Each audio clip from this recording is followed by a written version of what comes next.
I recently faced every parent's worst nightmare. The HOA president chained my daughter, who has a serious heart condition, to our front porch and called it enforcement. Her excuse? She claimed she was allowed to secure offending property, but she didn't realize the judge would later hear her proudly say, "I'd do it again," on tape. That statement changed everything. But let me start at the beginning. Before we dive in, tell me where you're listening from today. The air inside my patrol car was cold, the AC fighting a losing battle against a blazing 95-degree July afternoon. My shift had just ended. After 25 years in law enforcement, 5 of those as chief of police, the best part of any day was still the drive home. It was a straight shot through quiet, tree-lined streets far from the noise, paperwork, and pressure of the job. I liked the calm. The familiar rhythm of our neighborhood, the sprinklers turning on in unison, the sound of a distant lawnmower, kids' bikes left in the grass. Mr. Finley rocked on his porch, keeping an eye on the block. Like always, our little suburb was supposed to be safe, peaceful. That's why we paid our taxes and those ridiculous HOA fees. I turned onto Maple Creek Lane and saw our home at the end of the cul-de-sac. White siding, black shutters, Nicole's roses blooming in bright reds and yellows along the walkway. It looked perfect, like a postcard. Then I heard the scream. It wasn't playful or startled, it was thin, strained, and desperate. It sliced through the calm like shattered glass. It was my daughter's scream. My blood ran cold. I threw the car into park halfway up the driveway and was out before the engine even stopped. My heart pounded a violent rhythm in my chest as I scanned the yard and porch. Then I saw her. Emma, my 8-year-old little girl, was lying on her side on the porch, the sun beating down hard on the dark wood beneath her. She wasn't moving, just trembling slightly. Something metal glinted in the sunlight. A heavy steel chain was wrapped around her chest and arm, padlocked to the wooden pillar holding up the porch roof. Her face was pale. Her lips were turning blue. The heart monitor on her wrist flashed a frantic red light and emitted that piercing alarm, the one that means she's in danger. For a second, the world stopped. The police chief in me disappeared. Only the father remained. A surge of pure protective rage hit me so hard it nearly dropped me to my knees. But years of training kicked in. I locked the rage away and moved. I took the steps in one jump and knelt beside her. "Emma," I said, my voice tight but steady. "Daddy's here." "You're okay, sweetheart." Her eyelids fluttered. She tried to speak, but only a dry, weak sound came out. Her skin was scorching from the heat radiating off the porch. The chain was cutting into her side, restricting her breathing. I followed the chain to the padlock, a brand new brass lock. Someone had done this deliberately. Then came a voice. Cheerful, detached, completely wrong for the moment. "It's a violation," she said. I looked up and saw Karen Sloan, the HOA president. She stood on the lawn with her usual forced smile, clipboard in hand, dressed in her perfect linen suit. "The play structure," she said, pointing at the small blue slide near the porch. "Section 9, subsection C. Play structures must be in the backyard and not visible from the street. You've had 3 written warnings, Tim." Her tone was calm, matter of fact, as if she wasn't standing in front of a child gasping for air. My mind couldn't even process it. I stared at her, then back at my daughter. The flashing red light from Emma's monitor was now constant. Her lips were growing darker. She was slipping into crisis. I looked back at Karen, the fury I had buried starting to claw its way out. "Did you do this?" I asked quietly. Karen's smile didn't fade. She gave a small shrug. "The bylaws are clear," she said. "When there's a compliance issue, the HOA can secure offending property. The slide is property. The child was attached to it. A simple restraining measure until you got home." She tapped her clipboard. "It's all documented. Rules protect value, Tim, feelings don't." Every word felt like poison. She wasn't just wrong, she was heartless. And in that moment I understood what true cruelty looked like. It didn't snarl or shout. It smiled and quoted bylaws.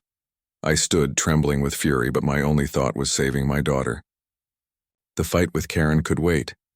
As I freed Emma, a storm of questions filled my head. How could this have happened? Where was Nicole? My wife was always vigilant about Emma's safety. As a former EMT, she knew how fragile our daughter's heart was. Emma was diagnosed with long QT syndrome as a toddler. a condition where the heart's rhythm can suddenly misfire. With care and medication, it was manageable. But high heat, dehydration, and fear, that combination could be deadly. And right now, every one of those triggers was in play. Her monitor was screaming for help, and I knew we were running out of time. Heat and fear can disrupt Emma's heart rhythm in seconds. Her wrist monitor tracks everything: heart rate, oxygen levels, and EKG in real time, streaming data straight to Nicole's phone and mine. If any number slipped into the danger zone, an alarm would instantly alert us. It was our safety net. It was supposed to be foolproof, so why hadn't it gone off? I ran into the house shouting Nicole's name. The moment I stepped inside, I felt it, the unnatural silence. The digital clock on the microwave was blank. The security panel by the garage hung slightly open. The Wi-Fi router's lights were dead. The power was out. Our main breaker had been flipped. I found Nicole in her small office at the back of the house, wearing her noise-canceling headphones, the ones she used when working as a medical transcriptionist.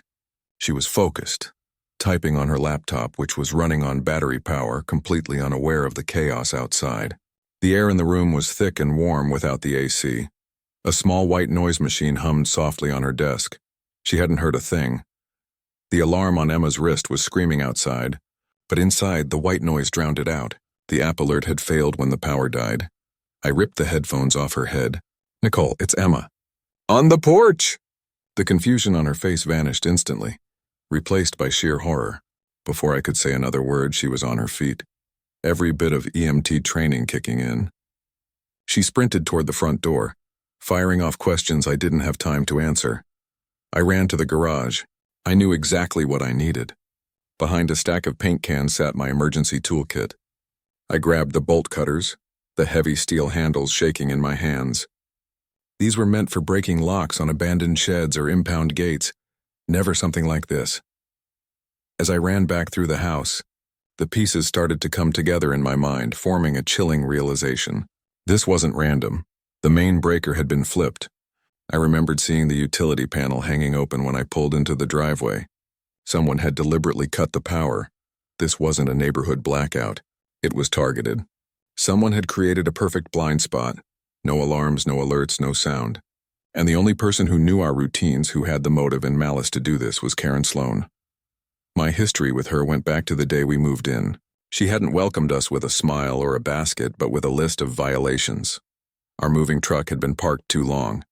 Our recycling boxes were out an hour early. Our lawn was a quarter-inch too high. It didn't stop there. We were fined for the color of our welcome mat. Cited because Nicole's autumn wreath had unapproved decorations. It was petty and relentless, but we paid the fines and moved on. We didn't want trouble, just peace, but Karen wouldn't stop. She watched our house from across the street, taking photos, making snide comments at HOA meetings about families who think they're above the rules, always looking straight at me. I dismissed it as a sad power trip. I'd met people like her before, those who crave control and feel powerful enforcing meaningless rules.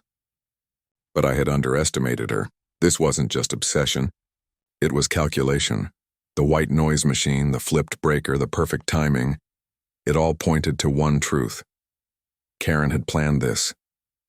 She waited for the right day, for Emma to be outside, for Nicole to be distracted, and for me to be on my way home. She wanted silence. She wanted no witnesses. And the purpose wasn't enforcing rules. It was personal. She wasn't punishing a violation. She was trying to hurt us, to drive us out of the neighborhood.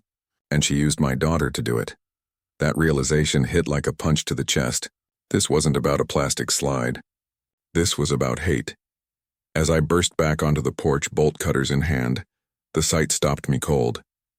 Nicole was on her knees beside Emma, her training taking over. Her voice was calm and focused, even as her eyes showed pure fear. Heart rate 180, shallow breathing. Cyanotic, she said quickly, checking Emma's pulse and pupils. The red light on the heart monitor was still flashing, a warning that had come far too late. I knelt beside them, lined up the bolt cutters around the thick steel link, and said, "Hold her steady." I squeezed with everything I had. The metal groaned, then snapped. The chain fell away. Emma was free, but she wasn't breathing right. "Get the AED," Nicole ordered, never looking up. Her hands pressed against Emma's chest, firm and rhythmic, her training guiding every move. I sprinted inside, grabbed the automated defibrillator from our emergency kit, and ran back.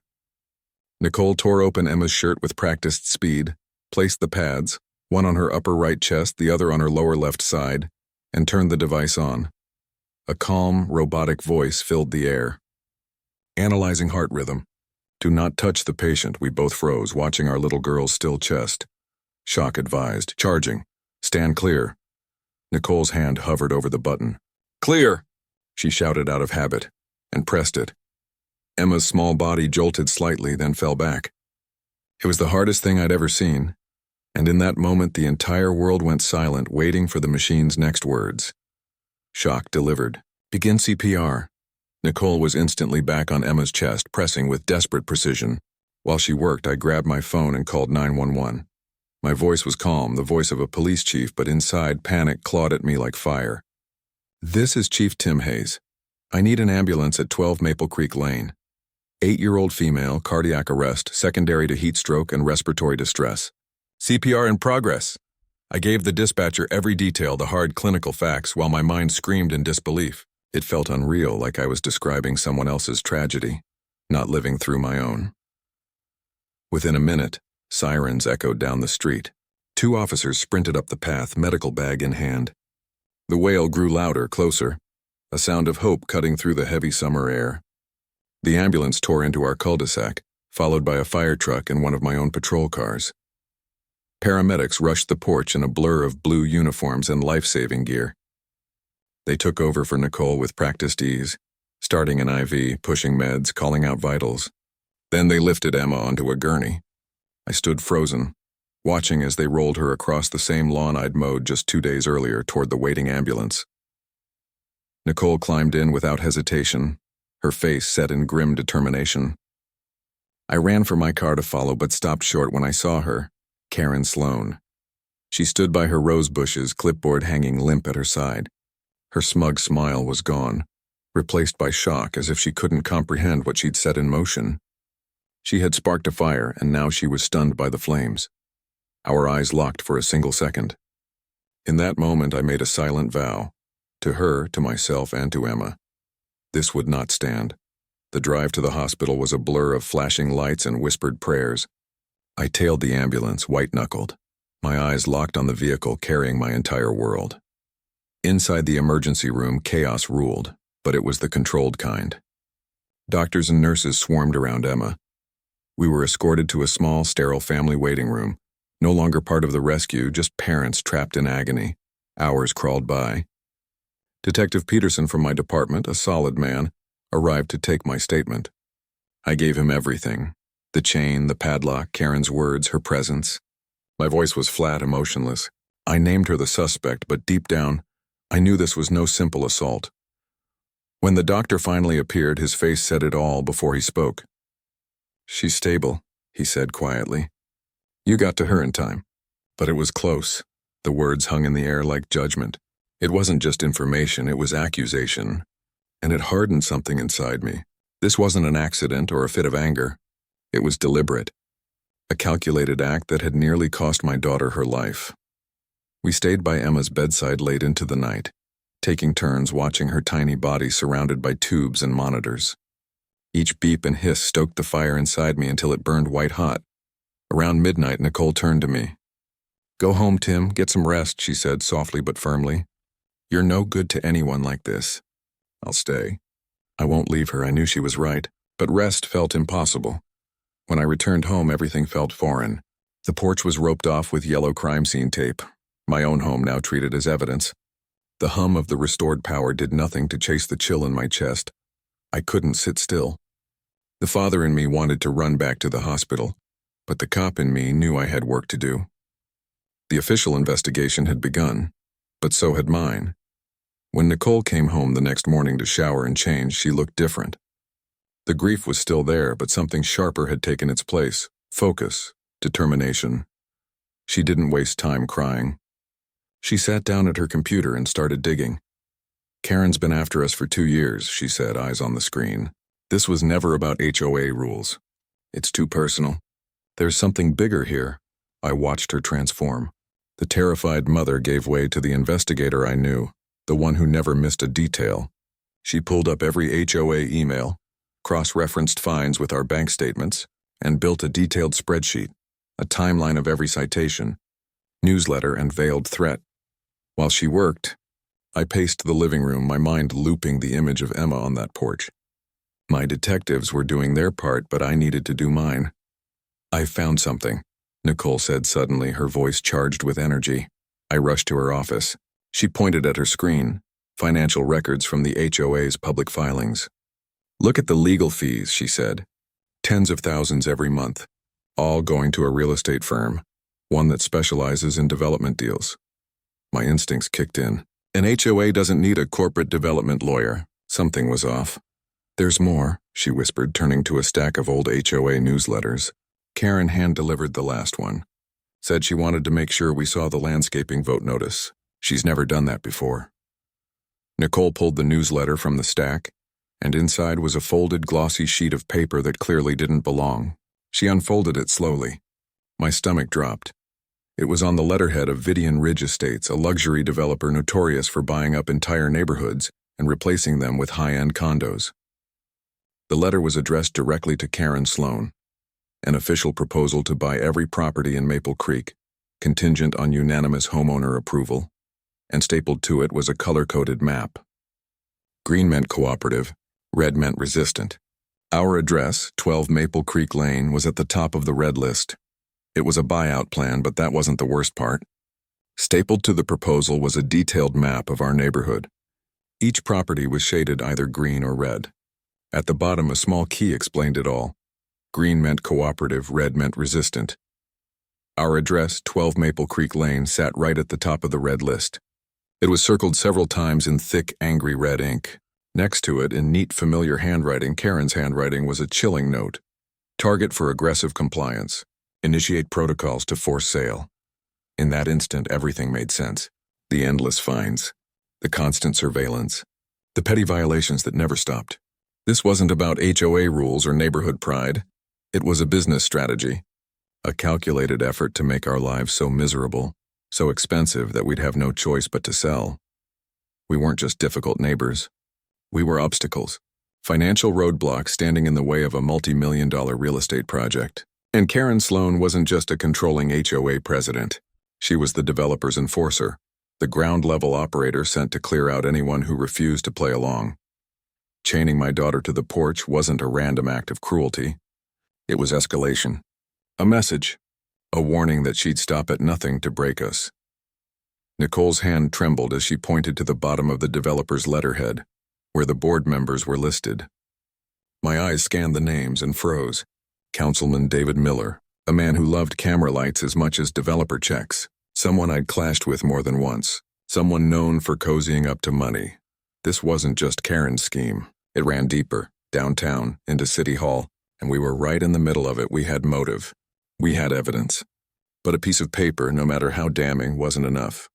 Lawyers could twist it, bury it, drown it in red tape. To make it stick, I needed a witness. Someone who had seen Karen chain my daughter to that porch. My mind went straight to Mr. Finley. He lived directly across the street, a retired history teacher, quiet and kind.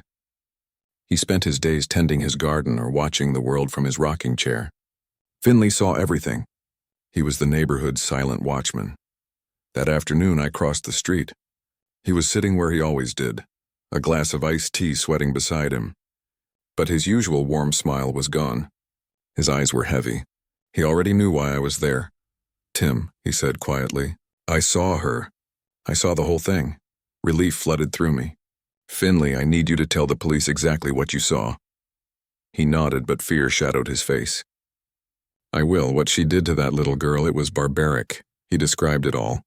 He saw Karen storm up to our yard, shouting about the slide. He saw Emma step out, confused. He saw Karen grab her arm, pull out the chain and padlock from a tote bag and fasten her there like property. He'd wanted to intervene but froze, too shocked, too afraid. By the time he gathered himself, she was walking away and my car was pulling in. His account was perfect. It was the missing piece, the nail in her coffin. I thanked him, told him a detective would take his statement in the morning, and walked home feeling a flicker of hope for the first time in days. We finally had her. That hope didn't survive the night. I stayed home that evening while Nicole's mother sat with Emma at the hospital. Around 2 a.m., my phone buzzed on the nightstand. A doorbell camera alert, motion detected. At the front door. My pulse spiked. I grabbed my phone, fumbling to open the feed. The grainy green night vision image showed a figure standing in my driveway, near the front of my truck.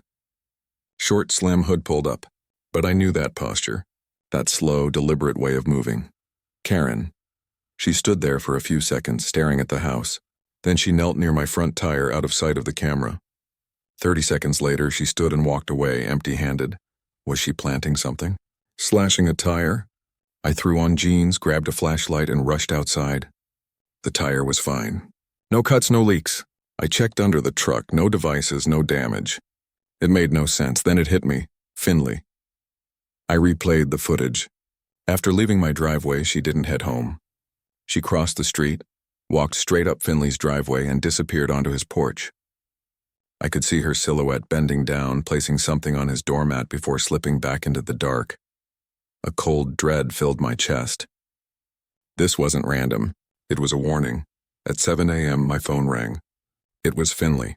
His voice trembled, barely above a whisper. "Tim, I can't do it. I can't testify.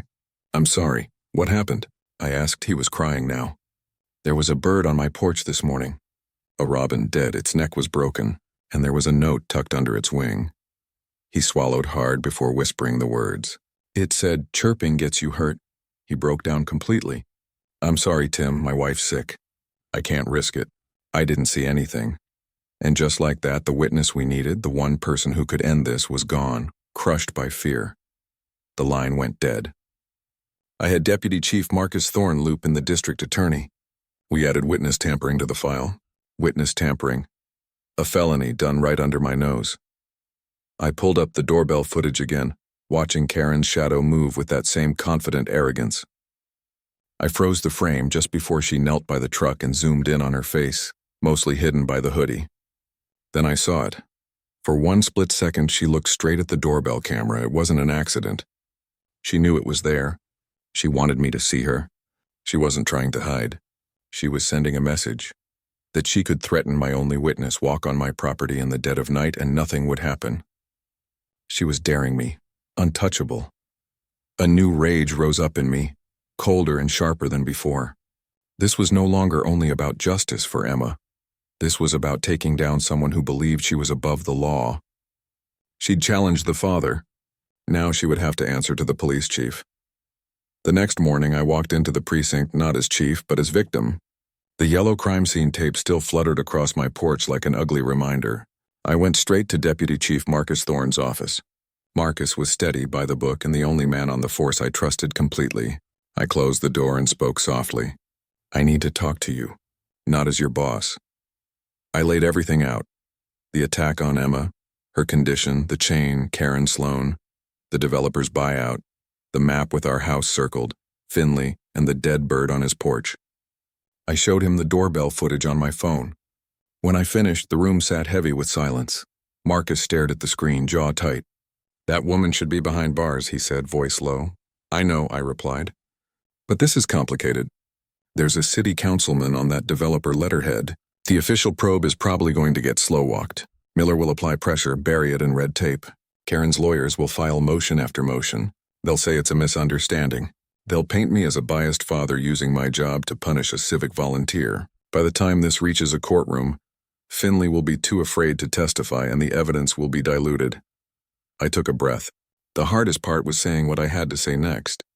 Effective immediately, I'm recusing myself from the investigation. I'm the victim's father. I have a direct conflict. The case is yours. Run it by the book. Document everything. Handing over control felt like amputating an arm. Every instinct told me to take command, to use my office's power to crush her. But that was exactly the trap, the optics they wanted to exploit. It would give them the ammunition to discredit everything. Marcus nodded, understanding. "I'll handle it, Tim. My best people will be on it." Then came the unofficial part. I asked him to call in 2 detectives I trusted implicitly. Maria Diaz, a sharp, tech-savvy investigator who could find a digital needle in a haystack, and Sam Chen, quiet, unassuming, a genius at undercover work and surveillance. Once they were in Marcus's office and the door closed, I laid out the real plan. The official investigation is a smokescreen, I told them. It will proceed, but it won't be enough. Karen and her allies think they're protected. They think they can manipulate the system. So we'll build a parallel case. Strictly legal, but off the books. We'll force her to dig her own grave. They understood immediately. This was personal. For the next hour, we huddled like a war council around Marcus's desk. We couldn't use official resources. No warrants, no subpoenas, no marked surveillance vans. Everything had to be obtained in a way that would survive court scrutiny. We needed to bait her into confessing, to capture Karen bragging about what she'd done so no lawyer or politician could spin it away. The problem was how to make a paranoid control freak like Karen drop her guard. How do you make a predator feel safe enough to reveal its true nature? Diaz cracked it. She leaned back, thoughtful. Chief, she said, looking directly at me, what makes a bully relax? What does Karen Sloan want most? I thought a moment. She wants me broken, I said. Diaz let out a small, knowing smile. Exactly. So the plan began to take shape, audacious, risky, and skirting the edge of protocol, but it was our only shot. First, control the narrative. I had to vanish from public life. Look defeated, withdrawn, a father beaten down by tragedy. I called a reporter I trusted and fed an off-the-record story about stepping away to focus on family. The next evening, the 6 o'clock news ran the headline, Police Chief Tim Jackson on leave for personal reasons. Sympathetic, vague, exactly what we needed. That was the public move. The personal move followed. I posted on my seldom-used personal social media a photo of Emma and me at the lake, sunny and smiling. The caption, crafted by Nicole and me, read like a resignation. The last few days have shown me what matters most. It's time to hang up my badge and focus on my family. Effective immediately, I am retiring. The post exploded. Messages poured in. While the town reacted, Nicole and I watched the private Maple Creek HOA group like hawks. Karen took the bait. First a saccharine condolence, then a follow-up. An urgent private meeting for board members only. She announced it as mandatory. She thought her biggest obstacle, the chief who refused to sell, was gone. She thought she had won. Now the tech phase, Chen's specialty. He arrived with a plain cardboard box that held something brilliant. A smoke detector identical to the clubhouse's, but with a hidden high-definition wide-angle lens and a sensitive microphone. Battery-powered, encrypted transmit, covert audio and video that would capture everything. Our mole in the HOA, the secretary, quietly fed up with Karen but afraid to speak, agreed to help. She had keyholder access and was scheduled to set up the meeting room. Her task, swap the old detector for our wired one. Consent covered the room. The stage was set. That humid storm thread evening, our mole texted, "They're here. Karen, 2 goons, and a suited man. Camera active." We parked 2 blocks away in a nondescript van, Chen's cousin's plumbing rig. Inside, monitors and gear bolted to the walls hummed quietly. It was me, Nicole, Marcus, Diaz, and Chen. The entire plan was about to be put to the test. The question was simple but crucial. How do you get a paranoid, controlling person like Karen to let her guard down? How do you make a predator feel safe enough to reveal its true nature? It was Diaz who figured it out. She leaned back in her chair, thinking hard. "Chief," she said, looking straight at me, "what's the one thing that would make someone like her drop her guard completely? What does Karen Sloan want more than anything else?" I paused for a moment, then it hit me. "She wants to see me broken," I said quietly. Diaz smiled, that sharp, knowing grin she had when she'd cracked a case. "Exactly. She needs to believe she's already won." The plan that followed was bold, risky, and right on the edge of department protocol. But it was our only shot. Step 1 was controlling the story. I had to disappear. Not just from the investigation, but from the public eye entirely. I needed to look like a man who'd lost everything. A father drowning in grief, giving up on the world. I called a reporter I trusted from the local news. Someone who'd always dealt with me fairly. Off the record, I fed her a story. I told her I had a family emergency and needed to step away from duty. The next evening, The 6 o'clock news opened with a headline: Police Chief Tim Jackson takes extended leave citing personal family matters. The report was brief but sympathetic, exactly what I wanted. That was the public move. The personal one came next. I went on my personal social media, something I almost never used. I found a picture of me and Emma from last summer's lake trip, both of us smiling under the sun. I posted it with a carefully written caption, one Nicole and I crafted together for maximum effect. The past few days have changed everything. It's time to focus on what truly matters. My family. With a heavy heart, I'm retiring from the force effective immediately. Thank you all for your support through the years. The post blew up within an hour. Hundreds of messages poured in. Shock, sympathy, encouragement. My phone wouldn't stop ringing. I ignored every call. Nicole and I were watching a very different feed. The private Maple Creek HOA social media group. A neighbor we trusted had given us her login. We monitored every post like hawks for a full day. It was just residents reacting to my retirement. Then, right on cue, Karen made her move. She posted a long, syrupy message about how saddened she was by my departure, wishing my family peace in this difficult time. It was pure theater, but we knew the real show was about to begin. An hour later, she followed up with the post we'd been waiting for. In light of recent events and future opportunities, I'm calling a special, urgent, and private meeting of the HOA Board and Select Committee members. Attendance is mandatory. This was it, the inner circle huddle. She was about to present the developer's offer to her loyal followers, the same people who approved every shady move she made. And she thought I was gone. She thought she'd finally won. Now it was our turn. Chen, our tech expert, showed up at my place with a small cardboard box. Inside was a piece of genius disguised as a regular smoke detector, identical to the ones in the HOA clubhouse. But this one had a hidden high-definition lens and a microphone so sensitive it could catch a whisper across the room. It transmitted everything through a secure encrypted feed. Our inside help was the HOA secretary, a quiet woman who'd hated Karen's bullying for years but was too scared to act. Once she learned part of the truth, she agreed to help. She was assigned to set up the meeting room that afternoon. Her job was simple: replace the old smoke detector with ours. She had access, and it was a public boardroom, not a private residence. Everything was perfectly legal. The stage was set. The bait was taken. And when the night of the meeting arrived, every piece was in place. A heavy, humid evening promised a storm. Our mole sent a single text: "They're here. Karen, her 2 goons, and a man in a suit.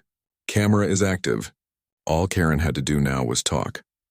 We were parked 2 blocks from the clubhouse in a nondescript van that belonged to Chen's cousin's plumbing business. Inside was another world, a bank of monitors and electronics bolted to the walls, all run by a silent generator.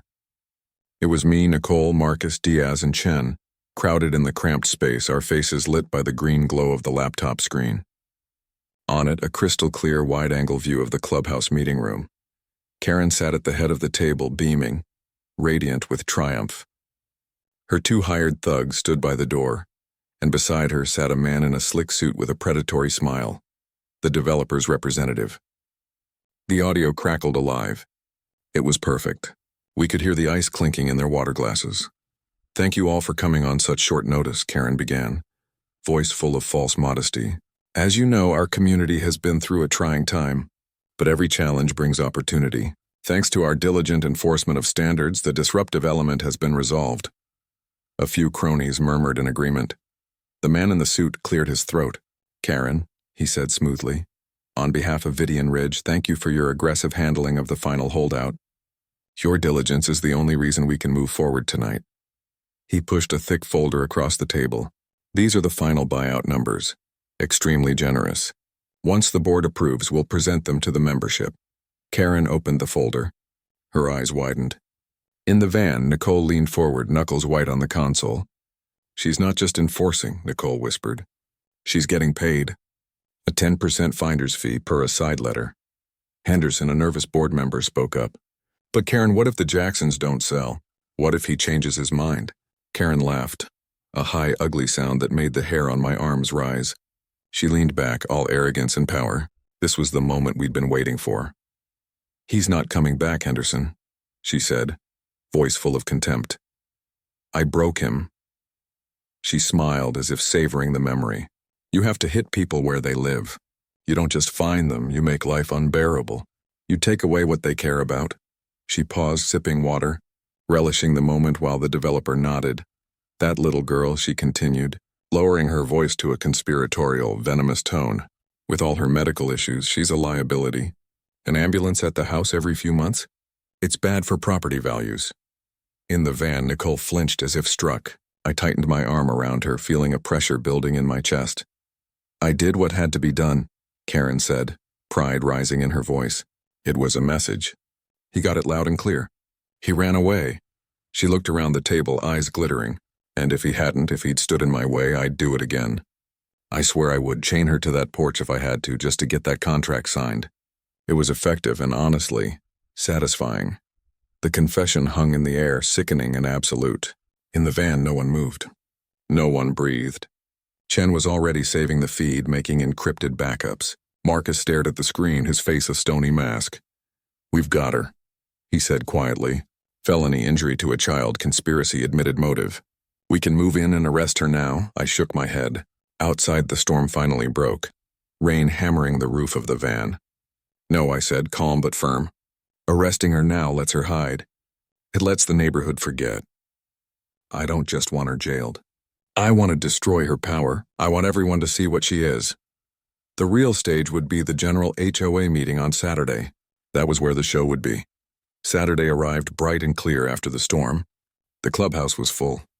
Karen had framed the event as a triumphant presentation about Maple Creek's future. The air buzzed with anticipation and gossip, most residents thinking it was about landscaping or a pool. They had no idea they were about to watch a small tyrant's fall. Karen stood at the podium in a power red suit, a shark smile fixed on her face. Her two guards loitered by the entrance, arms crossed, trying to look intimidating. She expected the crowd to follow her lead. I'd arranged for Emma to be safe with her grandparents far from this. As Karen tapped the microphone, the doors swung open. I walked in, Nicole at my side, calm, determined. Every head turned. Shock spread through the room. I was the ghost at the feast, the man who was supposed to be retired and gone. Karen's smile flickered, panic and anger flashing across her face before she masked it, gripping the podium until her knuckles went white. Tim, she said, voice forced but attempting warmth. What a surprise. I thought you were retired. I walked slowly down the center aisle, eyes locked on hers. I didn't raise my voice. I didn't have to. Every person there listened. Just handling some unfinished business, I said, stopping about 10 feet from the podium.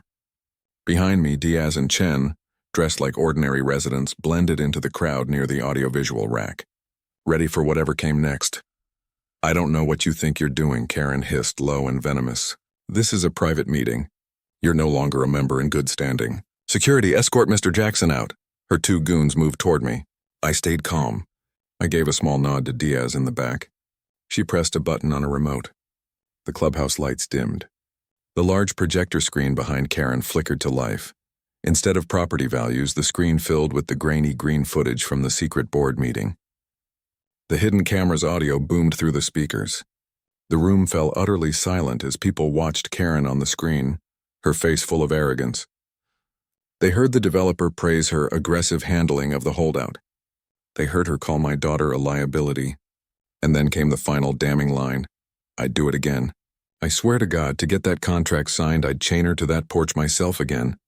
A collective gasp swept the room. Faces turned toward Karen, shock, disgust, rising outrage. Her complexion drained white. The pleasant, rule-enforcing neighbor had been stripped away to reveal something uglier. Lies, she screamed, voice cracking. That's doctored. It's fake. He's a disgraced cop trying to ruin me. She pointed tremblingly at me. Get him out of here. This time her goons didn't hesitate. The larger of the two, a thick-necked man, charged and threw a clumsy right hook. This was the moment I'd been preparing for. All the fear, rage, and helplessness I'd held in turned into a single focused action. I ducked his swing, stepped inside his reach, twisted his wrist, and pressed him down by the shoulder. The air rushed out of him. He folded like a broken chair and crumpled to the floor, gasping. The second man froze, eyes wide, then put his hands up. Marcus's team finally moved. On his signal, Uniformed officers flooded the room with professional speed. The two goons were cuffed. Karen thrashed and screamed like a cornered animal, while officers secured her. Marcus stepped forward and, loudly enough for everyone to hear, read the charges. Felony injury to a child, unlawful restraint, witness tampering, and conspiracy to commit fraud. "You have the right to remain silent," he said as they led her away in cuffs, face streaked with tears of rage and self-pity. Her eyes locked on mine, full of venom. I offered no gloat, only a small, quiet nod. It was over. The fallout was immediate and loud. Local news led with the clip of Karen admitting she'd do it again. Vidian Ridge Estates issued a statement distancing themselves and pulling their buyout offer. Councilman Miller dodged reporters as the city opened an ethics probe, and a grand jury subpoenaed his emails. The HOA, once a machine of fear, unraveled. A court-appointed receiver opened the books. The financial irregularities were exposed. Homeowners voted to dissolve the HOA's aggressive enforcement model and rechartered it as a small volunteer group for community upkeep. Mr. Finley, steady as ever, returned to his porch and was treated like a hero. He brought an apple pie and a handshake that felt warmer than usual. People began talking on sidewalks again. A block party reappeared on the calendar. The legal process moved faster than I expected. With Karen's recorded confession, her lawyers advised a plea. She pleaded guilty to a stack of charges: injury to a child, unlawful restraint, conspiracy, witness tampering, and related counts. The judge sentenced her to 40 years, consecutive terms that put meaningful time between her and the neighborhood. Her two security men took lesser sentences for assault. The developer's rep was charged as well. For once, the scales of justice didn't limp, but the case file wasn't the thing that mattered most. Emma was. In the pediatric intensive care unit, wires and monitors surrounded her like a small forest. The doctors were cautious but hopeful. Her heart stabilized. Coming home was harder. For weeks she woke from nightmares, shaking, afraid of the porch, the heat, sudden noises. We found a dedicated child therapist who helped her slowly relearn safety. Nicole and I took it slow. We sat on the floor, built towers, took tiny walks, and repeated the same simple sentence over and over. "You are safe." "She can't hurt you," little by little, Emma returned. A quiet laugh came back, then a bigger one. Crayon drawings filled the fridge again. The wrist monitor stayed, but the fear that lived behind it eased. Once the immediate danger had passed and the legal heat cooled, I unretired with the mayor's blessing. I returned a little older, a lot clearer about what mattered. We don't just enforce laws. We protect people's right to feel safe at their own front door. Months passed. July's oven heat gave way to crisp autumn mornings. One quiet Saturday, Nicole and I sat on the porch swing with coffee. The crime scene tape was gone. The porch felt like ours again. At the curb, a hill of raked leaves waited. Emma ran and cannonballed into it, leaves exploding like confetti. She popped up laughing, hair full of red and gold. She ran to her little blue slide and whooshed down. No flinch, no look over her shoulder. Just joy. Nicole squeezed my hand. "You did right," she said. I watched our daughter paint the yard with laughter and felt something inside me loosen.